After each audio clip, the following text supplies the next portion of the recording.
World, you know who it is, your boy Cam 1111, the YouTube's Rookie of the Year, and I'm back with an absolute banger. Shout out to Maddie Balls. Hey, no Diddy. Maddie Balls. Link of the original video be the first link in the description. Rappers who can't accept they falling off. Let's get it. Let's go. We jumping right into it. Many rappers good morning. Happy Friday. TGIF out there. Let's go. Being able to make a living from making music is something that most people can't say they've ever done. Hope all is well out there, man. Make sure you like, share, subscribe if you do. One way in particular is to live in denial, holding on to the fame and fortune that they once held so close. That happens often. Can you blame them? Into rappers who cannot accept that can you blame them though? Starting off with French Montana. Oh, also, by the way, my name is Maddie Balls, and if you guys shout out to Maddie Balls. No Diddy. make sure to stick around and subscribe. No, I'm not gonna lie though. He's named French Montana. I never was a French fan. Does he have bangers though? Yes, he has bangers, but who's really going around saying, yo, French Montana my favorite rapper? Who? Like, point them out.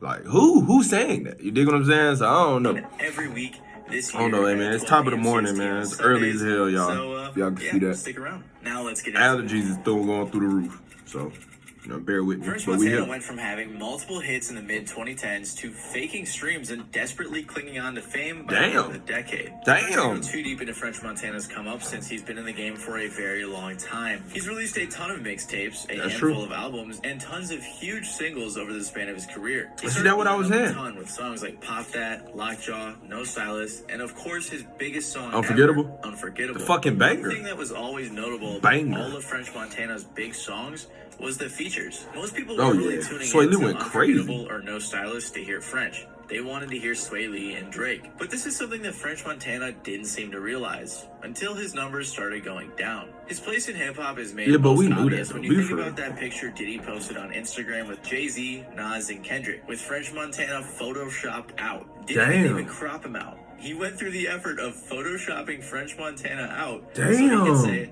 3 kings, 3 great friends, love you guys. Honestly, I feel bad for him. That had to have been heartbreaking. Is that real? In his third studio album, Montana sold 25,000 copies first week. That's good. That's about half of what his previous album sold. Not only that, but he was also caught in a fake stream controversy around this time as well. In December of 2019, Twitter user Carlemagne posted a thread accusing French Montana and his team of hacking into people's Spotify accounts to stream his song Writing on the Walls, with many screenshots of other people saying their account was randomly playing the song. They also noted how the song was 21 on the Spotify charts, but it was 1,192 on the Apple Music charts, which clearly indicated how the streams were being faked. Is this real? I went into more detail on this in my video called The Biggest Scam in the Music Industry, so if you're interested in botted streams, feel free to check it out after this video. And despite how crazy faking your streams is, things somehow managed to get worse for French. In April of 2020, French Montana made one of the biggest mistakes of his entire career. What was that? When he said that he has more hits than Kendrick Lamar. Oh, this nigga's a nut. Hold on, oh boy. So I'm saying faking streams is normal now. It's 2024, y'all. Let's be for real. Let's start acting like labels ain't paying for streams. Let's stop acting like people aren't paying for streams. Let's just not act like that. Like it's just what it is. But the fact that this nigga's talking crazy, like he got more hits than Kendrick and Jay-Z and them photoshopping him out and people not really fucking with him. I felt like that 10 years ago. That nigga's ass. Complex. I mean, honestly, what does he do though? What does he do? Unforgettable. That's Sway Lee. We love Sway Lee vocals. Lockjaw. Same thing with Yak going crazy on that bit. It's just that I got more hits. This sent the internet into a frenzy with everybody clowning on French Montana. He even had Young Thug making fun of him. Stupid ass. He got more hits than Kendrick Lamar. That's crazy. Fool.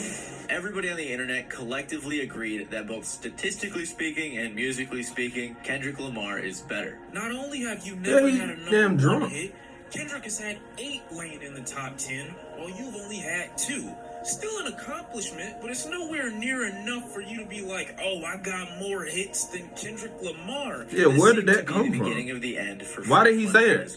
I don't remember that. A hilarious thread started when someone tweeted a Squid Games meme saying, for the next game, you need to name 5 French Montana songs without features. Oh! French Montana himself then decided to respond to this tweet with like 14 of his own songs, with the top reply being, all you proved is that French Montana is the only person that can name 5 solo French Montana songs. Fool, you can't go against the internet, fool. Breakdown on Twitter. just spamming about how people have amnesia and are forgetting all of the amazing albums that he had given them. It turns out, though, that this meltdown and the whole idea that the listeners have amnesia was actually just promo for his next album, They Got Amnesia. He dropped the lead single for the album, FWMGAB, right after the Twitter drama. So it was clearly an attempt at promotion. Months later, he released the album, They Got Amnesia. And if you can't tell, it seems like the title of the album was literally inspired by people who apparently had amnesia since they couldn't remember how successful French Montana was. But in reality, it just seemed like he was in denial of what his place was in the rap game. Yeah, fool, you're nothing. Recently, he released a million different versions of a bunch of his songs on his new And see, album, that's the issue right there. To get more streams That is and have trash. a chance at going viral on TikTok. Now, what French Montana did was not just release Mac and Cheese 5, but he released it again, and again, and again, and again. That's And ass. if these 6 versions of the album were not enough to get your attention on streaming services, my God. don't worry, because French then went on to release every version of the album's 21 songs as singles, so they didn't just infect his streaming profile, but all of the rappers featured. One of the reasons he did this with the This singles nigga's is because it would ass. spam appear on every featured artist's Spotify page. Oh, and he also released a 126 song version of the album as well, called Mac and Cheese 5. This nigga's garbage. Versions. This One is person garbage. tweeted, "This looks like a cry for help. Like, damn, you must really need some streams." It was honestly just pathetic and very embarrassing for our boy French. And even after Bro, all that of these is garbage. marketing gimmicks, French Montana's Mac and Cheese 5 only sold 34,000 copies. That's per good, week. though. That's still Not good. only that, but it seemed like he was involved in a vinyl sales scam in an attempt. Yes, and that's where I was going. That's where I was gonna go. I remember Academics even said he went on stream and was talking about how goddamn the nigga was faking vinyls. You know, fans, older fans buy vinyls and actually buy the albums. The nigga was faking vinyls. Yo, if you buy the album, it comes with a vinyl. Nigga buy the album and no vinyl. That's crazy, bro. This nigga's crazy. French, I always knew you were trash. You dig what I'm saying? I didn't have my own platform to say it, but now I have my own platform to say it. And we just talking musically, y'all. This is just music, pure music. We not talking about him as a man, him as a person, him as a father, brother, friend. We talking about music. You've always been asked. Do you have hits? 100% you do. But as far as your material, with just you on it, no, sir. Hey, y'all let me know what y'all think in the comments, bro. This shit crazy. Available for pre-order. Cause we thought DDG was ass when he was doing it. For these sales to count, they would have to be shipped. But this by the man album's took it to the release next date. A level. Twitter user by the name of Dro said, French Damn. Montana sold vinyl records on his site for $5 pre-orders back in January, with all the albums needing to be shipped on release date to count towards sales. It seems almost Terrible. everyone that purchased it has had it delivered to a random address. Come This seems to be man. a case of fake shipping confirmations in order to boost sales numbers for people. That's responded crazy, to the y'all. tweet That's really claiming the crazy. same thing happened to them, that their record was supposedly delivered but to some random location. So it That's seems crazy. like French Montana's team had a bunch of fake shipping confirmations made in an attempt to get those sales. Scamming. At this point in his career, French Montana keeps trying to grasp onto the fame that he once had, when in reality, he's just digging himself a deeper hole. I'd honestly be surprised if anyone takes him serious after everything he's said and done in the past few years. And just because French Montana's career stinks, So let's really get into it. Lil the Pump, rapper who Pumpernickel? was on We top call of his the ass world, Pumpernickel. was essentially told by J. Cole He was that always would fall trash. off. And when it happened, Always. he denied that it happened. Most of us know Lil Pump, but if you're not familiar with him, he's one of the main artists that was responsible for the whole mumble rap label. Lil Pump started buzzing in 2016 and blew up even more in 2017. That's not true. That's not true. That's not true. Heroes. That's not true. 2015, that's when mumble rap started. And it was really on the Atlanta tip, like the Atlanta vibe. Like they was really coming at us. Like Thug, they were talking about Thug, Future, Migos at one point, you see what I'm saying? Like they was coming at us real hard in 2015. No Diddy, by the way. But they was coming at us real hard, no Diddy. And like that fucking Pump didn't start mumble rap. They was always doing that because it got even heavier in 2016. Like where they was like, yo, mumble rap, Lil Yachty, Uzi, you dig what I'm saying? Like that's crazy.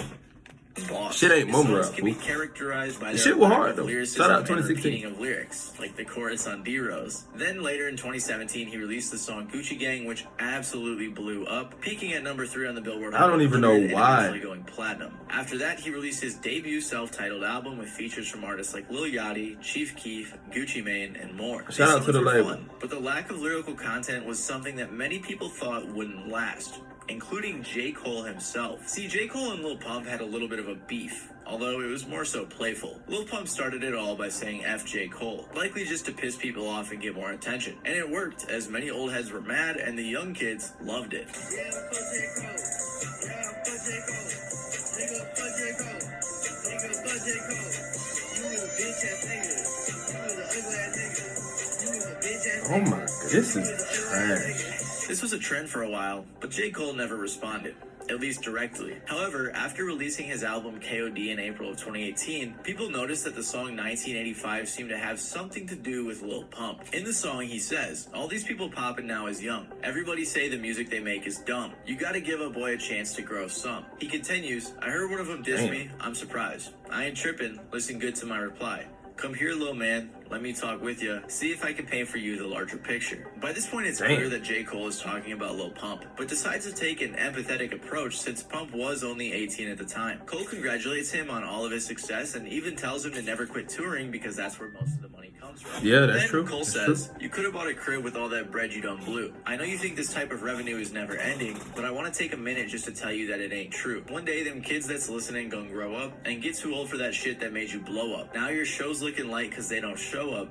which unfortunately means the money slow up. Now you scrambling and hoping to get hot again. My bad, y'all. That was but my you video. forgot you only popped because you was riding trends. I'm just telling you what's probably gonna happen when you rapping about the type of shit you rapping about. It's a faster route to the bottom. I wish you good luck. I'm hoping for your sake that you ain't as dumb as you look." J. Cole laid out to Pump exactly what the current status of his career was and what would eventually happen, rather than dissing him like many would. Funnily enough, they even had a conversation on J. Cole's page, squashing the beef while Cole seemingly tried to give Pump some more advice. Yeah. I guess came up with the J. Cole shit. Who's drawing the paper? I really wrote it down. Because if I didn't wrote it out, I would have forgot, yeah. I get in a room one day and I seen that shit in my life, like in my comments, people like, fuck J. Cole, man. Oh, so it was already happening. Yeah, low key, yeah.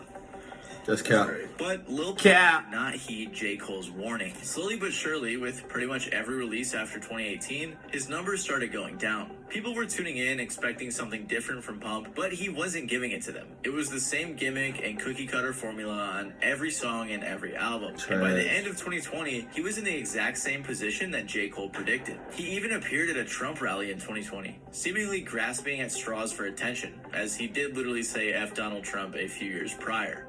And speaking of sound, music, and Yeah, other that shit's things, one of crazy. the big superstars of the world, Lil Pimp. Call this that Lil Pimp. There he is. Does everyone know who he is? Do you know how big he is? Come on up here. He's not It was big at pretty all, funny, actually. but just seemed like another publicity stunt for Pump. Eventually, in 2022, he was interviewed by Bootleg Kev, who actually asked Lil Pump if he thought J. Cole's predictions were true. Do you feel like he predicted kind of like what ended up happening with your rap career? Nope. No. Because I'm still here. I'm not saying that you're not like still. I got two rich houses. and successful. Fuck does that have to do with what we're talking about? You know, I feel like there's so many parts of that era of rap where like people got fame so fast, they were so young. You know what I'm saying? Like, and I feel like that was some of the foresight that he was saying, not even necessarily about quote unquote falling off. You know what I mean? He don't even have nothing to say, dumbass, stupid ass, ugly ass. I don't think pretty shit. Despite Kev trying to ask that in the most respectful way possible, Pump had too much pride to accept the fact that he had fallen off. Most recently, he released his album Lil Pump 2, which did not do too well. According to Wikipedia, the album was projected to earn significantly less units in its first week than his previous album, failing to chart on any chart. He was even getting clowned on this for his song Pump Rock X Heavy Metal, which was essentially a really bad attempt at some type of rock song. Regardless, J. Cole perfectly predicted Lil Pump's future, and he was still unable to admit it. SmokePurpp, his brother, trash. SmokePurpp also had a hard time accepting his position in the rap game after he fell off. Nigga's garbage, SmokePurpp is fool. a rapper who really blew up in the shadow of Lil Pump, although he did have some hits on his SoundCloud, like the song Audi. Just like Lil Pump, Yeah, Audi was SmokePurpp hard, was though. one of the many buzzing Florida rappers, and even collabed with artists like XXXTentacion. After releasing his hit song Audi, he followed up with his mixtape Dead Star that debuted at 42 on the Billboard 200. with features from artists like Travis Scott and Chief Keef. He even became a XXL freshman in 2018. But after that, SmokePurpp struggled to make waves. Other than his feature on Costa Rica, which was outshined by the many other guest verses, he didn't really have many hits. Don't get me wrong, he had a ton of songs that performed fairly well throughout the entirety of his career. But just like Lil Pump, his career didn't show much longevity. And just like French Montana, many of his songs were carried by the features. Not only that, but with how close he was with Pump and how much bigger Pump was, SmokePurpp's career was kind of in Pump's shadow. One thing that would hint towards SmokePurpp's downward spiral was his freestyle on Tim Westwood in 2019, which, if you haven't heard, was awful. I'm a motherfucking stoner. I'm a motherfucking boner. I got a motherfucking boner. Yeah, my effing for the bus, I got a boner. He claims that he was just having fun, but that didn't stop the entire internet from clowning on him for years to come. The video has a whopping 70,000 dislikes, and they even had to turn off the comments. Damn! People are still joking about the freestyle. That's crazy. Instagram story. Niggas ass. Falling off. Then their new excuse was "We Want Old Purpp." Made the whole Florida Jit album like Old Mosh Pit Purpp. And now those same people are acting like they knew I was about to turn back up like this. I'm streaming crazy and my music going up more than ever. Basically, he was denying that he fell off, saying that's he was crazy. Better than ever before, and then was trying to Purpp and Pump was trash. But people saw through it. And one of the top comments is, "Bro can't accept the fact that he fell off, so he keeps lying to himself," which was honestly true, especially since right after that, he released his album Florida Jit, and it only sold 5,000 copies, and only 130 digital albums were sold as well. He got clowned into oblivion on the internet. So much so that he even played into the joke and said another free project on the way. Purpp really took a hit here. I thought he was wouldn't selling really the be soul. talked about much more until 2022. A video was posted online of SmokePurpp performing at a show to a crowd that looked like it was about 20 people. Like the internet does, everyone began making fun of his fall off online. Someone in his Instagram comments asked him, "Is it true that you only had a few people at some show? I saw some video about it, I think." To which Purpp replied, "Yeah, there was a show that was pretty empty that I didn't have to do. But I'm gonna give my fans a show regardless, always. I wouldn't be here without them." I think a lot of fans like this response. I can respect that. Kind-hearted, but it was a show on his tour, so I think he did have to do it. I think that was a lie. Regardless, shortly after that, Hello Yassine reported that SmokePurpp didn't show up to a show in Cleveland, and that the 20 people waiting for him were kicked out of the venue after requesting refunds. Damn. A lot of artists struggle to swallow their pride and admit that they have fallen That's far from where they ass. once Come were. on, And Purpp. some You're not people moving like that, are you? say that they're doing better than ever. But Purpp's actions over the last couple of years have really shown where his career is at. Most recently, he's been seen selling features and trying to nickel and dime his fans. And they're like, "We need approval from SmokePurpp because, you know, he has a better status in the music world. We need a DM confirming this release." I'm like, okay, no issue. I text him, and he gets back to me with, "No, you didn't pay to clear it." And I'm like, "Wait, what? I paid you for the feature, no?"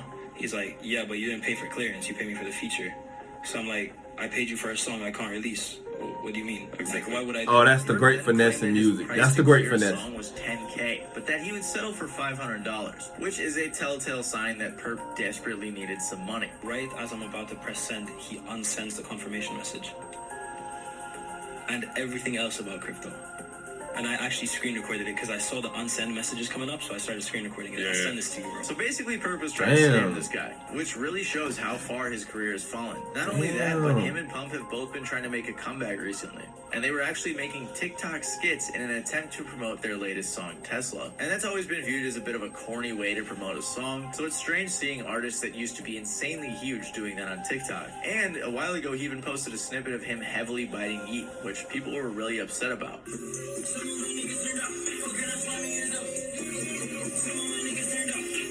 So it's clear that damn, fool, you dick riding that bad? He's in.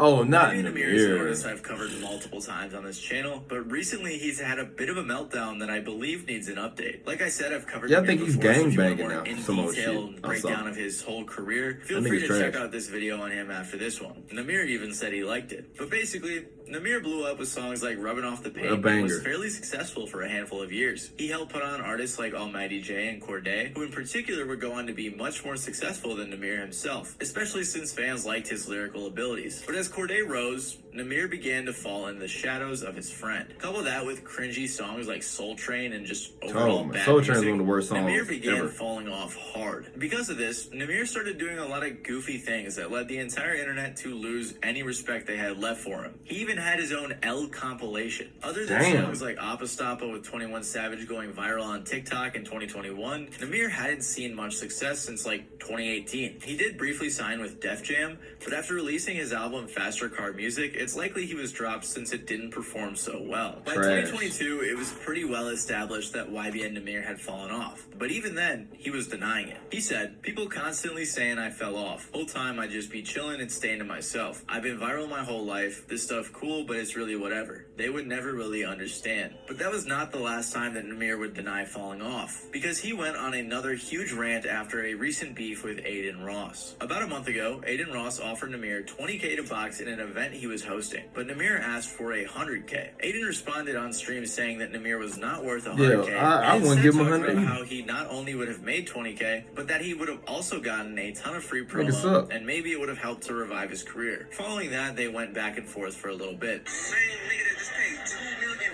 for a nigga to sit next to you.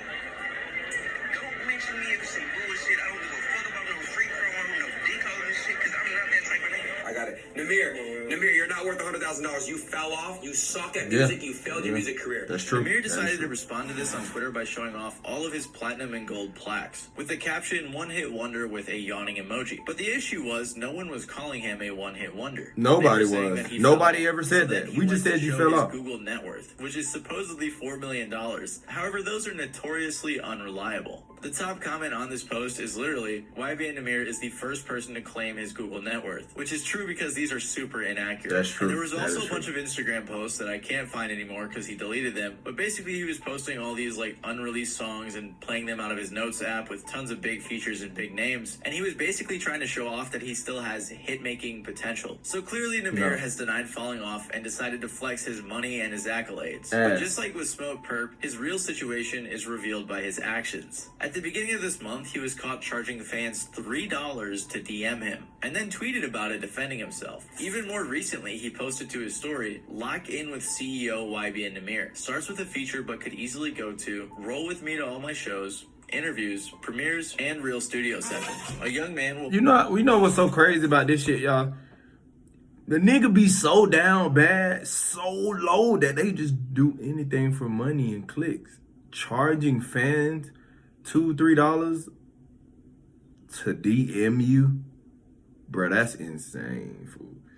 Like, what the fuck are we doing? It's so nasty out there. What are we doing, y'all? What the fuck are we doing? That's terrible. And change your life. Call one of my other rapper homies and set up a collaboration for you and make you go platinum. When you sign to me, I will blow you up. I honestly don't have any words for this. I have never seen an artist so down bad for money that they're gonna pretend to be a CEO and that's just insane. And it's just insane. But to be honest, you can't help but feel a little bit bad for people like Nahmir and some of the others in this video.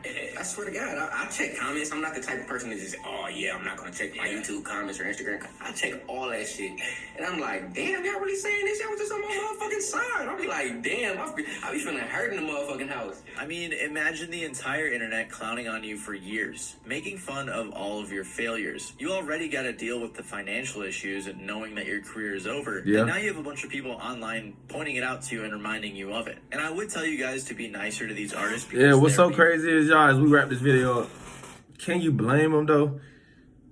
You had so much money, fame, and power that when it's taken back from you because you do bogus shit or goofy shit, we stop fucking with you as fans. We stop fucking with, we ain't rocking with you. You only got one song most of the time.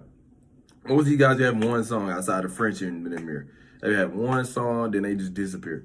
So y'all let me know what y'all think in the comments. Who was left off this list? Who needs to be on this list? Make sure you like, share, subscribe if you're new. I'm signing out, y'all. Love.